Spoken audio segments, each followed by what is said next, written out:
Sekarang kita mempunyai SPAN, Sistem Perbendaraan dan Anggaran Negara. SPAN adalah program transformasi berskala besar di bidang keuangan negara.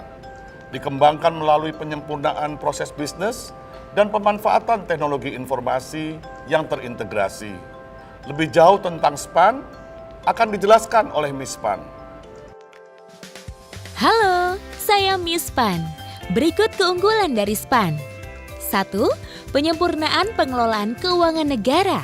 SPAN berbasis akuntansi akrual yang dikembangkan dengan penyatuan database pengelolaan keuangan negara, diakses secara real-time dan online untuk memudahkan pengguna.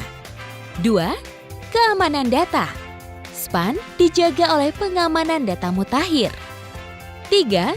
Peningkatan akuntabilitas dan transparansi. Semua jejak transaksi tercatat sehingga memudahkan proses audit. 4. Mendukung Go Green. SPAN menghemat penggunaan kertas sehingga turut melestarikan lingkungan. Itulah keunggulan-keunggulan dari SPAN.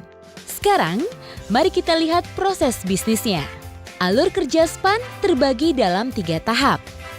Perencanaan, pelaksanaan, dan pertanggungjawaban. Tahap perencanaan diawali dengan Satuan Kerja pada Kementerian Lembaga menjabarkan pagu anggaran dan pagu alokasi anggaran yang telah ditetapkan Kementerian Keuangan dan Bappenas ke dalam Rencana Kerja dan Anggaran Kementerian Lembaga atau RKAKL melalui Sistem Aplikasi Keuangan Tingkat Instansi atau SAKTI. Data RKAKL yang sudah disetujui oleh unit eselon 1 Kementerian Lembaga tersebut menjadi input pada modul budget preparation melalui aplikasi SPAN. Selanjutnya, Direktorat Jenderal Anggaran atau DJA menelaah data RKAKL. Data RKAKL yang telah disetujui kemudian dicetak menjadi himpunan RKAKL dan lampiran nota keuangan. Kemudian, lampiran nota keuangan dan himpunan RKAKL disampaikan ke DPR bersama rancangan APBN dan rancangan Undang-Undang APBN untuk dilakukan pembahasan dan ditetapkan menjadi Undang-Undang APBN. Setelah Undang-Undang APBN ditetapkan, pemerintah menetapkan pagu alokasi anggaran.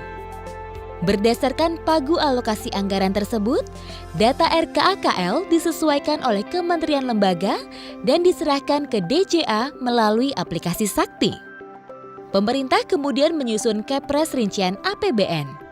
Atas dasar Kepres tersebut dibuatlah daftar isian pelaksanaan anggaran atau DIPA melalui aplikasi SPAN.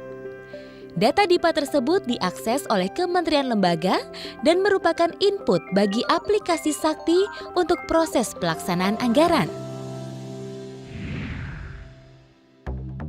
Dengan adanya DIPA menjadi dasar bagi satuan kerja untuk mengadakan perikatan dengan pihak ketiga.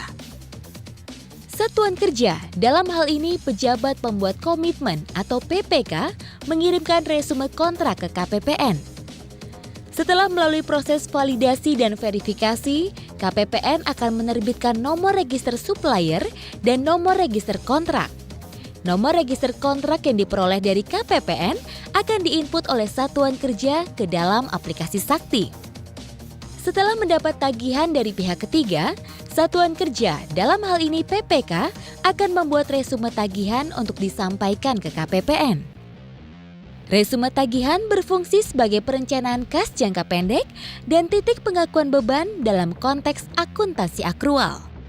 KPPN melakukan validasi, review, dan persetujuan terhadap resume tagihan untuk penerbitan nomor tagihan yang akan digunakan satuan kerja sebagai dasar pengajuan surat permintaan pembayaran atau SPP.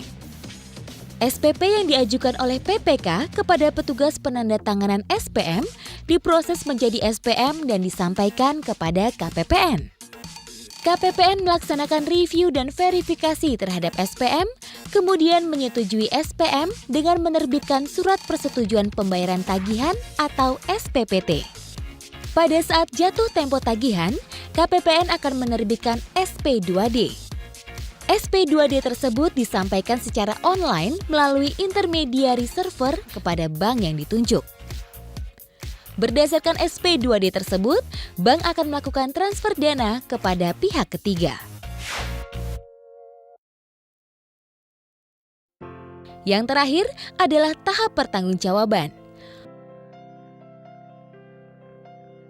Proses ini diawali dengan satuan kerja menyusun laporan keuangan bulanan. Kemudian dilakukan rekonsiliasi dengan KPPN. Dalam rangka implementasi akuntansi akrual, satuan kerja menyampaikan ADK yang berisi jurnal penyesuaian akrual. Setelah data sesuai, KPPN menerbitkan berita acara rekonsiliasi atau BAR. Secara berjenjang, Satker akan menyampaikan laporan keuangan hasil rekonsiliasi ke tingkat Kanwil, Kantor Pusat Eselon 1, dan Biro Keuangan Kementerian Lembaga melalui Sakti.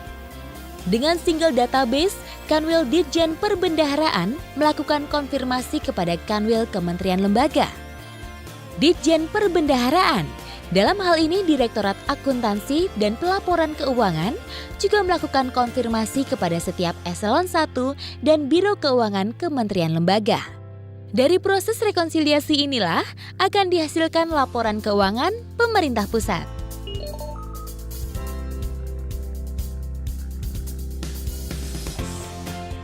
Demikianlah proses bisnis dari SPAN. Informasi lebih lanjut, klik www.span.depkeu.go.id. Terima kasih.